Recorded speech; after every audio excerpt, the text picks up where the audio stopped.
Imagine being 22 years old and deciding to conquer the entire known world. That's exactly what Alexander the Great did. After his father was assassinated, everyone expected this young king to stay in Greece and play it safe. But here's the shocking part. Instead of defending his small kingdom, Alexander took just 35,000 soldiers and marched into Asia to fight the Persian Empire, the richest and most powerful force on earth, with over 600,000 warriors.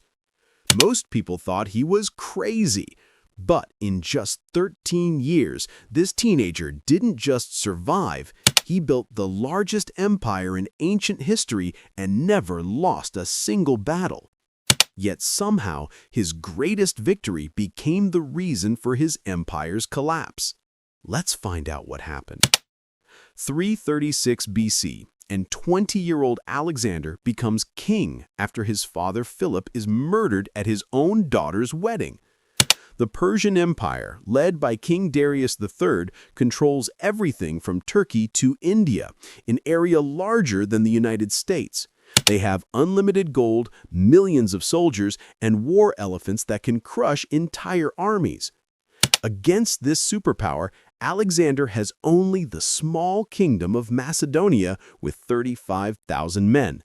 That's like a high school football team challenging the NFL. But here's what makes it even more impossible. Alexander's own Greek allies don't trust him. The moment Philip dies, cities like Thebes and Athens rebel, thinking this boy king is too young and weak to stop them. Alexander has enemies at home and the world's greatest empire waiting to crush him. Any normal person would have given up, but Alexander does something that shocks everyone. Most people think Alexander should have secured Greece first and built up his army for years. But Alexander sees something nobody else does. The Persian Empire looks strong, but it's actually falling apart from the inside. Their massive armies are slow and poorly coordinated. Different provinces hate each other. And King Darius has never actually fought a real war. He's just been collecting taxes from conquered lands. So, Alexander makes the most dangerous bet in history.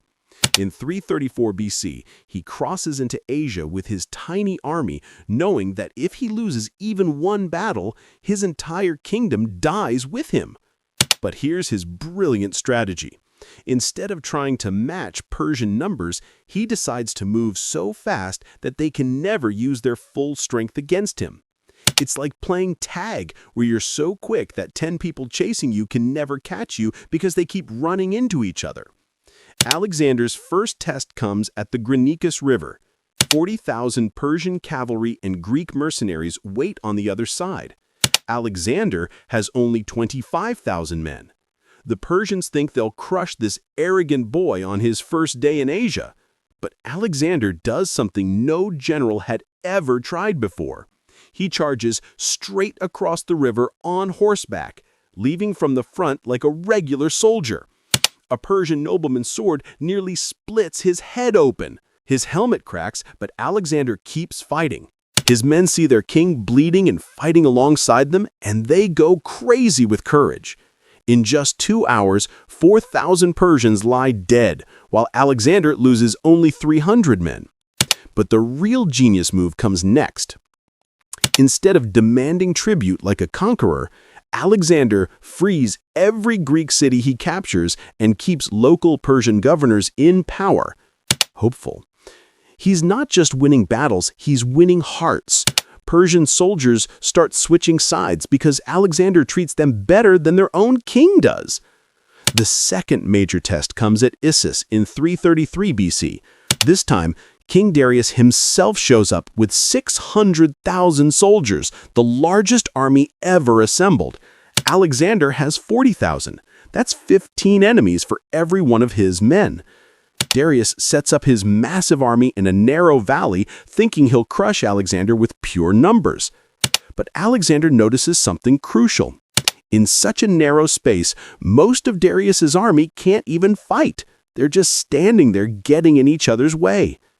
Alexander forms his men into a wedge and charges straight at the center where Darius stands, angry and tense.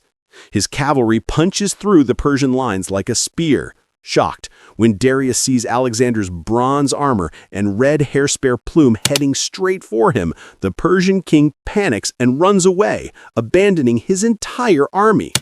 Without their leader, 110,000 Persian soldiers die or surrender, while Alexander loses only 7,000 men.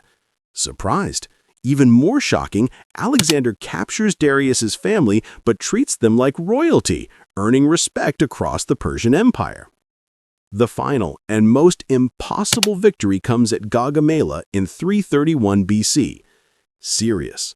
Darius has learned from his mistakes. He chooses a flat plain, perfect for his cavalry and war elephants. He brings 1 million soldiers, the largest army in human history. Alexander has 47,000. That's 21 enemies for every one of his men. Tense pause. Darius even flattens the battlefield and adds spikes and traps to stop Alexander's charges. But Alexander pulls off the most brilliant tactical move ever recorded. Excited, he marches his army sideways across the battlefield, forcing the Persians to shift and creating gaps in their lines. Then, at the perfect moment, he charges straight through a gap, straight at Darius again. Angry, dramatic. For the second time, the Persian king runs away and his massive army collapses. Victorious down. Alexander doesn't just win, he destroys the Persian Empire forever and becomes ruler of half the known world at age 25. Alexander won these impossible battles for several clear reasons. Serious. First, speed and surprise. His army could march 30 miles a day in full armor while Persian armies moved like slow elephants. Second, he led from the front. Inspired. When soldiers see their king risking his life beside them, they'll follow him anywhere. Third, he used psychology. By charging straight at enemy commanders, he created panic that spread through entire armies. Fourth, he adapted to local cultures instead of destroying them, making conquered peoples want to join him rather than rebel. But most importantly, Alexander understood that in war, morale beats numbers. Inspired. One soldier who believes he's invincible is worth 10 who think they might lose. The tragedy is that Alexander's greatest strength became his downfall. Serious. His incredible victories made him believe he truly was a god, as Egyptian priests had declared. Angry. He started demanding his own soldiers worship him like a deity. After 13 years of constant fighting, his exhausted army finally refused to march further into India. Sad. At the age of 32, Alexander died mysteriously in Babylon. Some say from poison, others from fever brought on by years of wounds and stress. Within years of his death, his generals divided the empire and spent decades fighting each other, destroying everything Alexander had built. Regretful. His impossible dream of uniting East and West died with him. But his legend of the young king who conquered the world in just 13 years has inspired leaders for over 2,000 years. Alexander proves that sometimes the most impossible dreams are the only ones worth chasing. Inspired, hopeful, against all odds, a 22-year-old with 35,000 men rewrote the map of the world forever.